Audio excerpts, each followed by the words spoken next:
Bonjour à tous, retour sur le plateau TV pour le journal du salon Solutrans 2015 avec de nouveaux invités dans quelques instants. Également, nous reparlerons des nouveautés également des coups de cœur de cette édition 2015.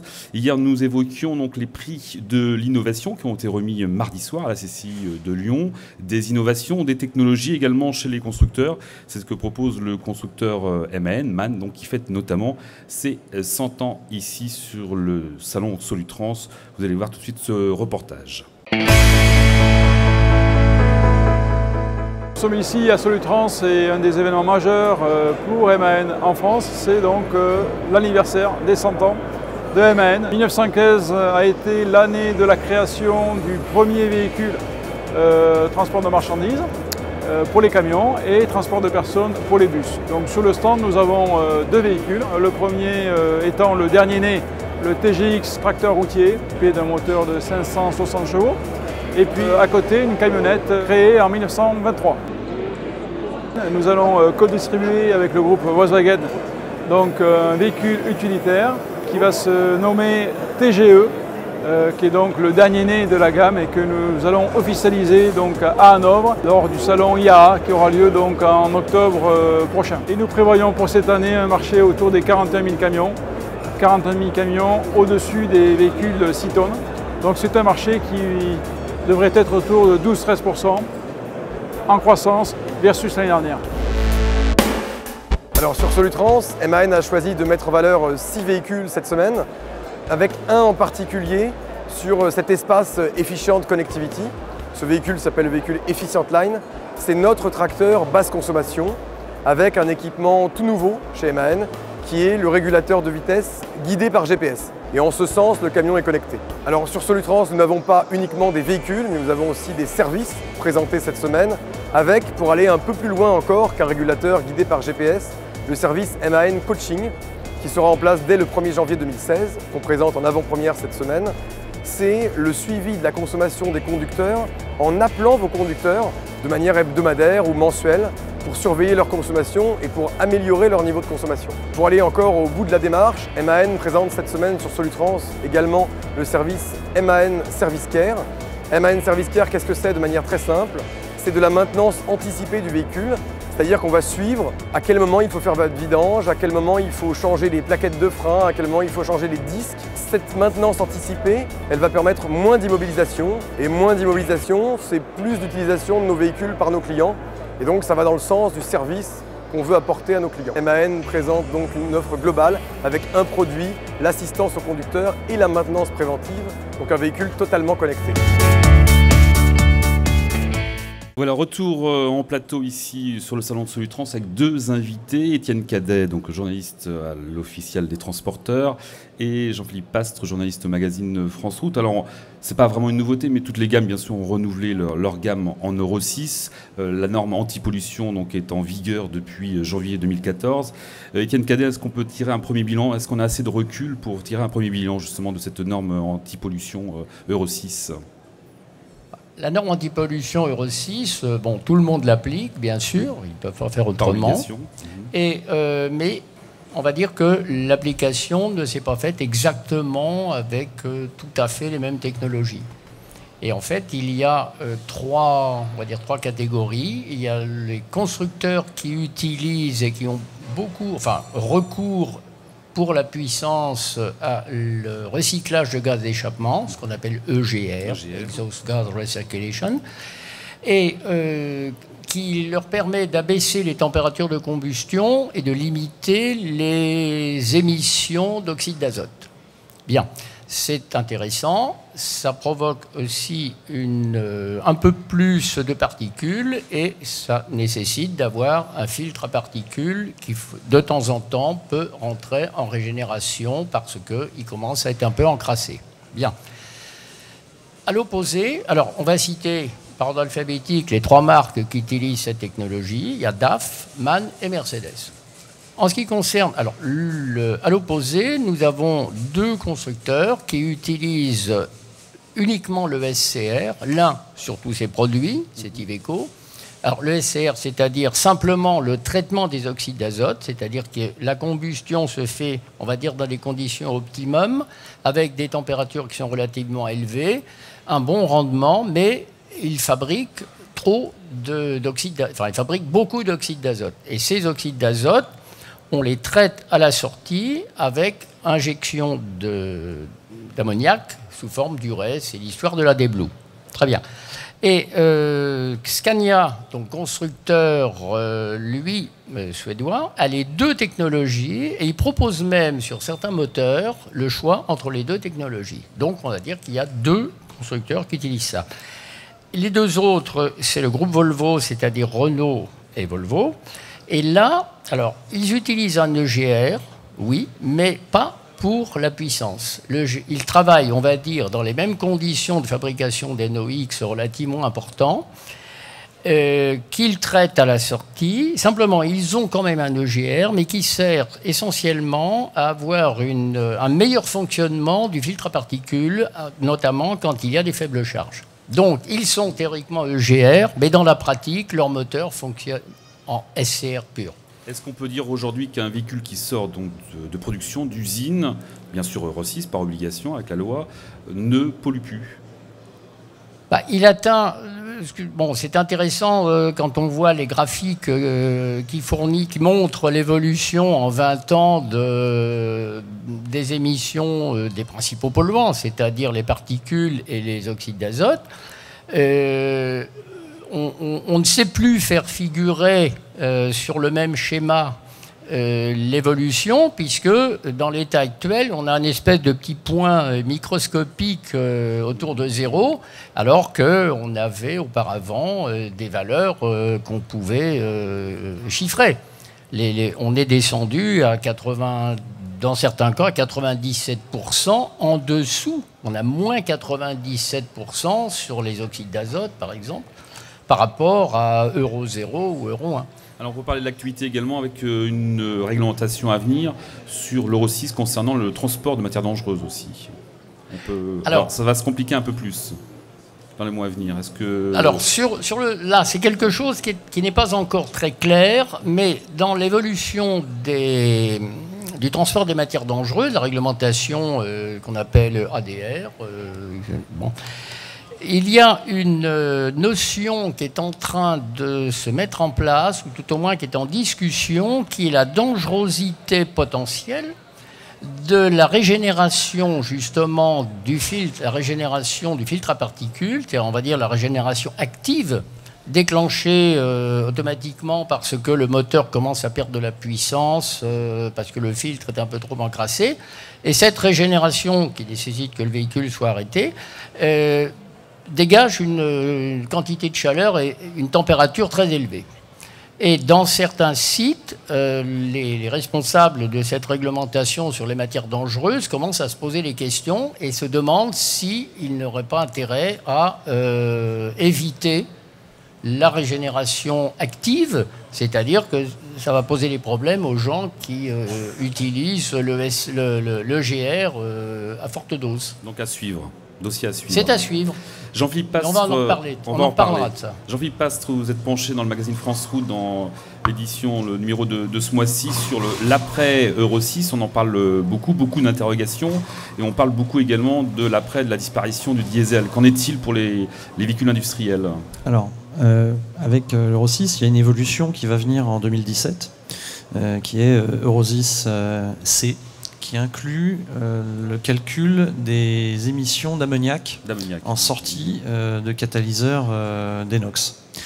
Donc ça, c'est le principal changement. Ça induit une complexité supplémentaire qui est une sonde de plus qui va devoir elle-même piloter le système d'injection d'urée. Donc ça, c'est une complexité qui aura un coût pour les constructeurs. Qui n'était pas prévu dans l'Euro 6, dans la norme de base, initialement. En fait, la norme elle-même est figée, c'est-à-dire qu'on a un seuil d'émission qui est connu, et lui ne bougera pas. Parce que de toute façon, en deçà de 0,01 g du kilowattheure sur l'inox, on va arriver à 0, et après, c'est vraiment difficile de faire mieux. Ils prennent simplement un critère supplémentaire qui est les émissions d'ammoniac. Donc là, il va y avoir une sévérisation qui va amener une complexité. L'enjeu pour les constructeurs, c'est justement de simplifier pour accroître la fiabilité de ces moteurs, puisque c'est vrai que plus on rend les choses complexes, plus on accroît les risques de panne et d'incidents. Étienne Cadet a évoqué les deux options techniques EGR-SCR ou SCR seul. Les équipementiers travaillent notamment sur la suralimentation, sur les pressions d'injection, pour optimiser les performances moteurs et en réduisant la contrainte justement sur le GR et les filtres à particules, puisque c'est clairement le nerf de la guerre en termes de fiabilité, c'est le filtre à particules et le GR, parce que le GR stresse énormément les huiles. On a bien vu avec Euro 6 l'exigence d'huile low SAPS, c'est-à-dire qui réduisent les teneurs en suie à l'échappement, qui sont sans phosphore, pour que les catalyseurs fonctionnent. Cette future norme de demain a déjà un nom, c'est Euro 6C, je crois. C'est ça. Il y aura également un contrôle plus drastique de la déblue, c'est ce qui est prévu. Oui, effectivement, ça inclut une sonde qui mesure la qualité de la déblue, c'est-à-dire qu'on ne pourra pas leurrer le système avec de l'eau ou d'autres produits, puisque déjà depuis Euro 5, phase 2, on était avec un système de mesure de présence d'AdBlue, qui bridait le moteur s'il n'y avait pas d'AdBlue, mais là on va aller à une étape supplémentaire, c'est vérifier l'effectivité du produit. Alors les constructeurs se préparent justement à cette nouvelle norme Euro 6C, comme devrait s'appeler, comme Mercedes qui justement présente une nouvelle motorisation ici sur le salon Solutrans. On présente ici effectivement sur le salon et pour la première fois un nouveau moteur OM471 Euro 6 que l'on appelle deuxième génération. C'est en fait la deuxième génération de moteur Euro 6. Alors pourquoi on a développé une deuxième génération de moteur Euro 6 ? Juste pour mémoire, le moteur actuel, Euro 6, date maintenant d'il y a 6 ans. Donc il est temps de faire une deuxième génération, de faire évoluer notre motorisation Euro 6. Et pourquoi on va la faire évoluer ? Pour améliorer les performances, pour gagner en consommation évidemment, et pour avoir un moteur, et donc un véhicule qui a plus d'agréments de conduite. Alors pour faire tout ça, évidemment c'est pas si simple, les moteurs étaient déjà techniquement bien perfectionnés. On a travaillé sur grosso modo 2 points. Premier point, la combustion. Et pour travailler sur la combustion, on a travaillé sur l'injection. La rampe commune sur laquelle on a augmenté la pression d'injection. Et notre injecteur à double étage, donc c'est un injecteur X-Pulse, on est le seul constructeur à proposer ce type d'injecteur à 2 étages, qui permet d'augmenter la pression d'injection jusqu'à 2700 bars. Et on est passé de 7 trous à 8 trous d'injection pour avoir la meilleure pulvérisation. Dans le même temps, on a travaillé sur les pistons pour avoir un meilleur flux homogène de la combustion et donc une meilleure performance de la combustion. Donc ça, c'est le premier côté. Et le deuxième côté, le deuxième travail qui a été fait, ça concerne le flux des gaz d'échappement.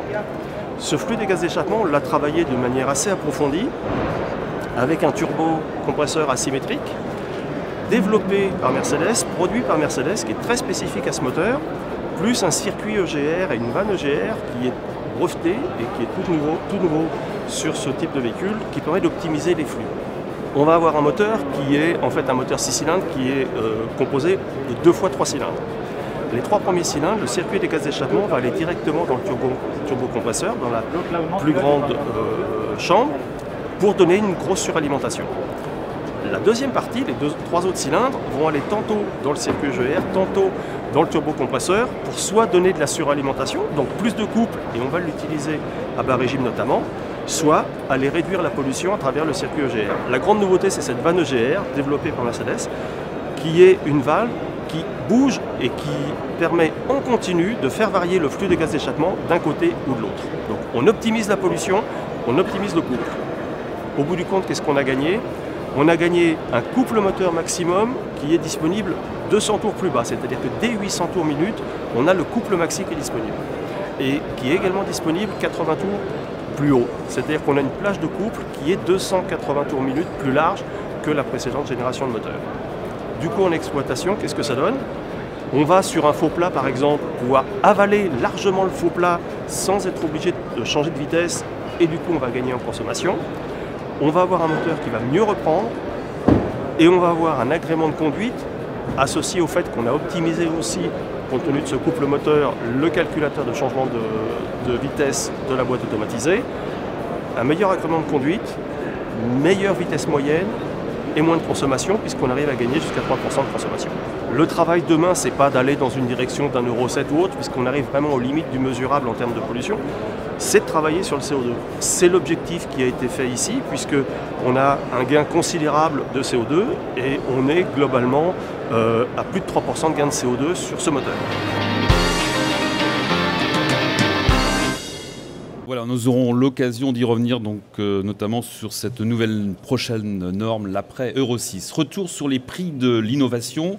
Nous l'évoquions hier, donc, la création d'une nouvelle catégorie, le prix spécial du développement durable. Dans la catégorie équipementier, carrier, transicole, on en parlait hier, a été récompensé. Et dans la catégorie carrossier constructeur, c'est du Risotti qui a été primé avec un utilitaire pratiquement 100% recyclable. Regardez. Notre concept, c'est de développer une carrosserie entièrement recyclable. On utilise des matériaux composites avec de la fibre de lin. Donc la fibre de lin entre dans la composition du plancher, des panneaux latéraux et du pavillon et permet surtout à terme d'avoir une carrosserie entièrement recyclable. C'est-à-dire que l'assemblage est prévu de façon mécanique pour permettre à la fin d'utilisation du véhicule un démontage total et une réutilisation des matériaux polyester dans la fabrication de nouvelles pièces. Donc un cycle continu et faisant appel à ce qui est écologique, puisque avec le lin. On a gagné 150 kg au niveau de la charge utile, qui est très intéressant. C'est ce qui réduit également dans l'effort développement durable la consommation du véhicule. Le prix récompense, je pense, tous ces efforts qui ont été faits au niveau bien sûr de l'ingéniosité pour développer un nouveau concept de carrosserie. Donc autoportant au niveau du pavillon, donc en supprimant tout ce qui est arceau intérieur, d'intégrer dans le plancher également ces fibres de lin qui permettent de ne plus rentrer dans des couches épaisses de résine, donc du poids, et également d'avoir des panneaux qui d'habitude n'étaient pas en fin de vie destructibles et qui maintenant bénéficient justement de cette possibilité d'être broyés intégralement. L'intégralité de cette transformation est faite dans nos ateliers. Nous sommes dans le nord de la France, dans le Pas-de-Calais, et nous fabriquons nos panneaux et l'intégralité des composants de ce véhicule dans nos ateliers de polyester. Ce véhicule, qui est au départ un grand volume destiné au transport de marchandises 22 mètres cubes, est également aménageable comme nous l'avons fait aujourd'hui en différents compartiments pour des solutions complémentaires de transformation. Le cas présent aujourd'hui, c'est un véhicule avec une partie arrière atelier, donc servant à travailler, et une partie avant bureau, PC ou également cellule de vie. On a intégré justement dans l'innovation un nouveau capitonnage latéral que vous voyez ici, qui est chauffant. Donc ça remplace tout ce qui est source classique, chauffage à eau, etc. Et c'est intégré et surtout ça offre une chaleur diffuse intégralement en toute partie et non pas centralisée sur un point. La porte latérale également de ce véhicule est rentrante au niveau du véhicule. Ce n'est pas une porte sur rail extérieur. Donc nous avons développé le même concept que l'on retrouve sur les fourgons des constructeurs automobiles. Le but aussi, bien sûr, d'un véhicule, c'est qu'il soit placé au niveau prix sur le marché. Et nous avons réussi la prouesse de ne pas augmenter le tarif de ce véhicule, malgré toutes les améliorations et avantages que vous y trouverez.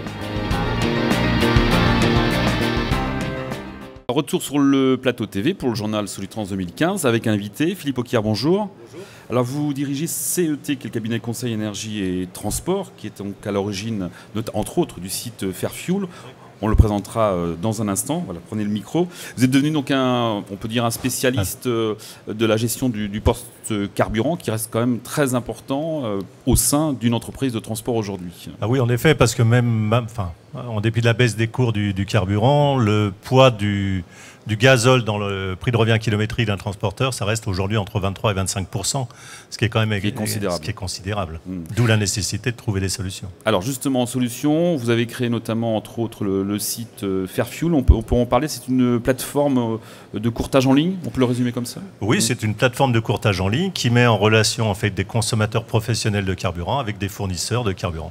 Alors, en principe, comment ça se passe du point de vue pratique plutôt? Alors d'un point de vue pratique, c'est très simple. En fait, la plateforme a deux objectifs. C'est un objectif d'abord c'est un outil un outil professionnel pour gérer ses carburants, et en même temps, c'est un... Donc on est dans l'achat du carburant, là. On est dans l'achat du carburant, effectivement, et en même temps, ça permet d'avoir accès, d'avoir un outil de gestion de son carburant. Voilà. Vous aidez en fait le transporteur qui est plutôt plus spécialiste, on va dire, de tout ce qui est technologie, de tout ce qui constitue un poids lourd, beaucoup moins du gasoil quand même.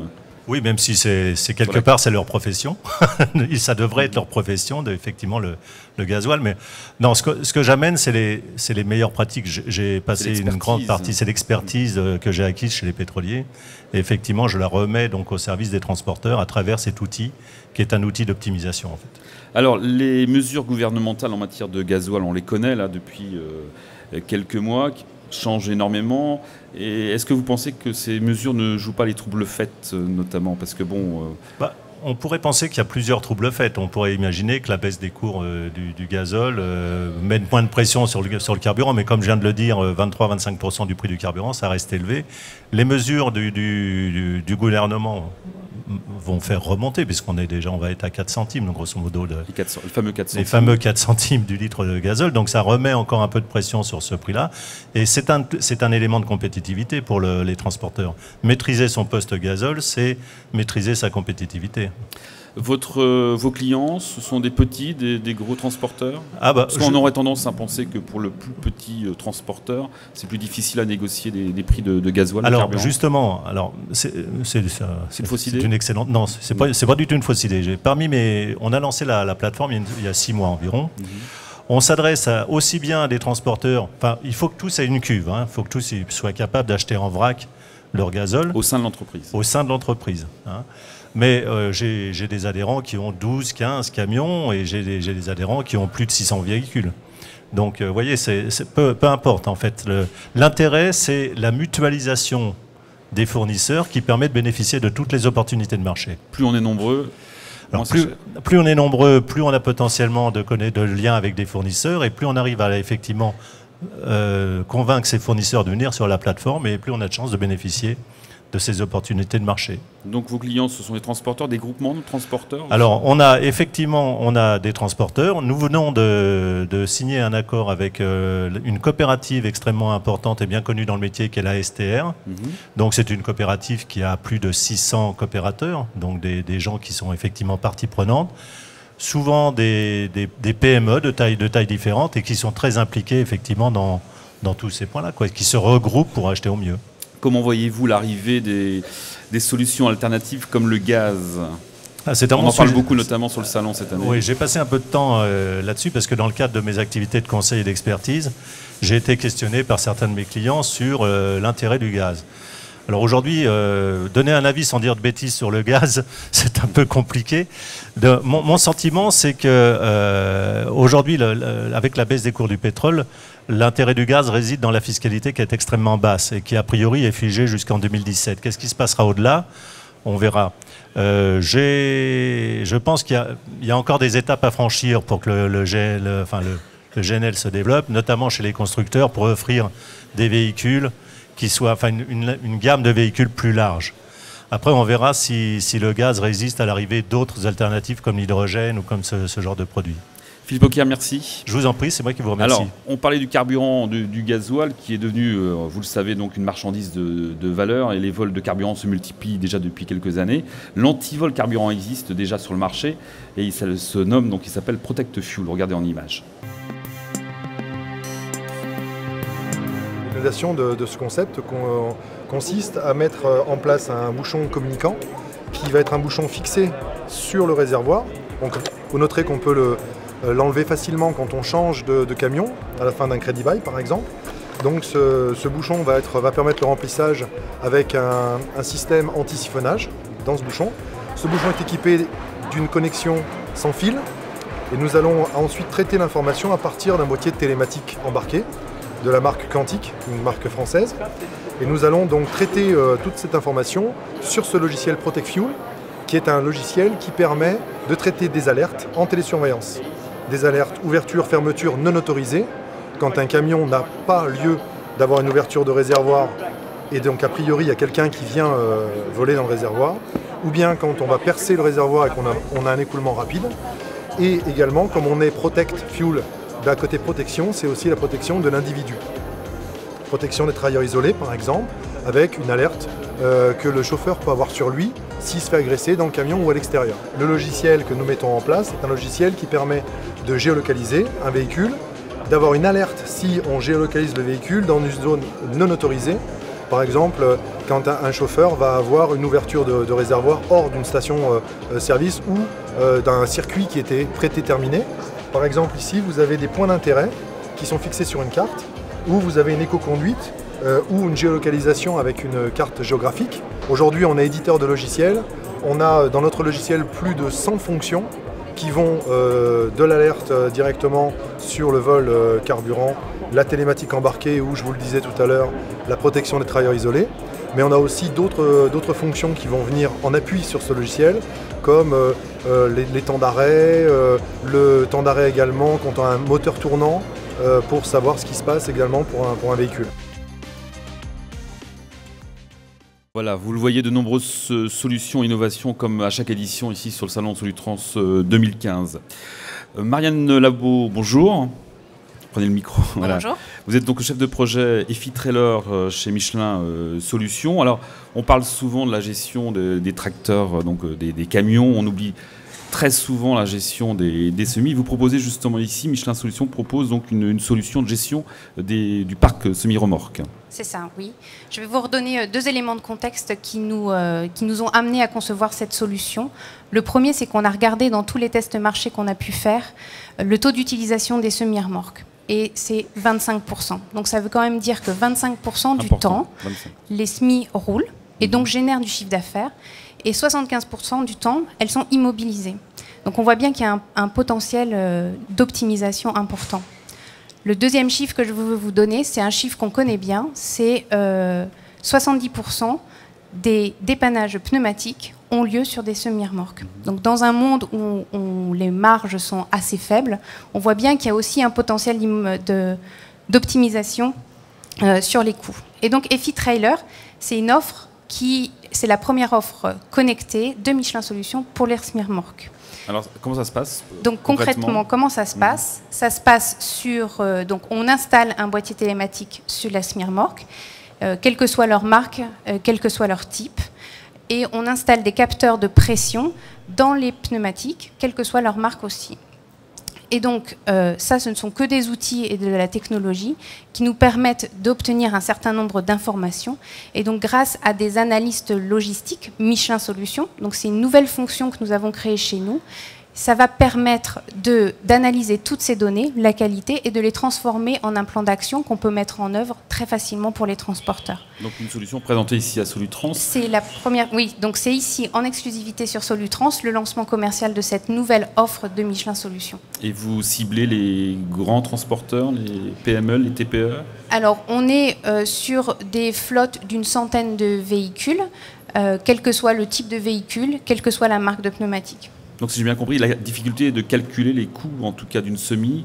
On connaît plus les coûts d'un tracteur routier ou d'un porteur, mais beaucoup moins la semi, hein, c'est ça. Alors c'est vrai que les transporteurs nous disent souvent la semi, ça coûte rien. Et en fait, quand on regarde que finalement, il y en a 30% de plus sur un parc que de tracteurs. Quand on regarde les coûts qui sont liés à la maintenance, finalement, c'est pas du tout si négligeable que ça. Et donc, il y a beaucoup de choses qui ont déjà été faites dans l'optimisation des tracteurs, de la consommation de carburant. Et puis, maintenant, on va aussi s'attaquer à ce qui intéresse le client des transporteurs, les chargeurs, puisque c'est quand même dans la SMI que se trouve le chiffre d'affaires du transporteur. Et vous prévoyez des passerelles avec la gestion des autres outils également dans une entreprise de transport? Alors oui, on peut imaginer des passerelles avec des outils de télématique des constructeurs de camions ou de télématique embarquée. Il y a une chose qu'il faut que je rappelle quand même, c'est important, c'est que c'est une solution où les résultats sont atteints ou remboursés. Donc on s'engage sur le résultat et ce qui est le nombre de dépannages pneumatiques. Et on s'engage sur des moyens avec un accompagnement personnalisé des flottes dans la mise à disposition d'un plan d'action et de KPI importants pour le transporteur. Merci beaucoup en tout cas pour ces explications, Marine Labo. Merci à vous. C'est la fin donc de ce journal. N'hésitez pas à dialoguer avec nous, notamment lors de ce journal, lors des conférences et tables rondes, via Twitter, #Solutrans2015. Et on se retrouve dès demain pour un nouveau journal, en tout cas d'ici depuis le plateau TV.